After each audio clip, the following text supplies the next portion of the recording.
We recently went to the City of St. Helena's wastewater and reclamation plant at the southern tip of the City of St. Helena.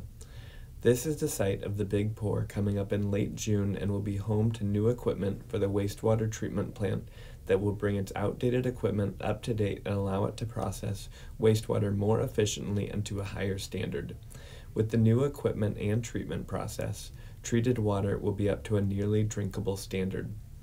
As you can see, there's already been a lot of work done to prepare for the Big Pour when about 60 cement trucks will do one continuous pour of cement that will lay the foundation needed for the new equipment that will be delivered in a couple of months.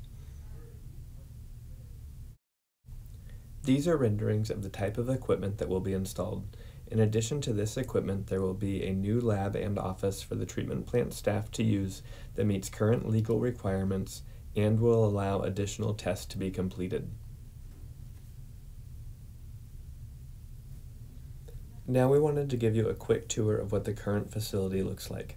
After you use water, it flows through sewer pipes from around the city and ends up coming through these 3 large pipes where it is given some initial treatment. We next move up into the control room. This equipment, along with the rest of the treatment plant, is all original from the 1960s and is maintained by a staff of just 3 people.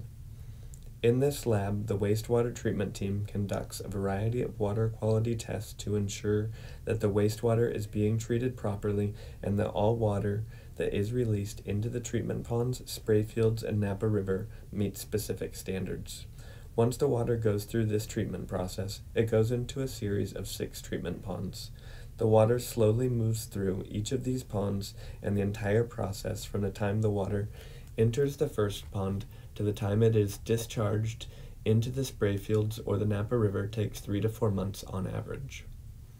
This is Pond 6. It's one of the largest ponds and is where the water sits until it is released. Before the water enters this pond, it goes through a final disinfection and treatment stage here. From Pond 6, treated water is typically sprayed out onto acres of grasslands at the facility. There are a lot of rules that our treatment plant operators need to follow in this process, including following an ergonomic formula provided by the state. This formula calculates how much water can be sprayed on a given day based on multiple conditions. One of the main things that needs to be avoided is ponding at the surface throughout the spray fields. Currently, during heavy rains or other periods when they are not able to use the spray fields, treated water is released from Pond 6 into this section of the Napa River. Finally, as weeds and grasses grow throughout the spray fields, our staff must constantly mow them. This helps reduce fire risk, and shorter grasses retain more water than longer ones.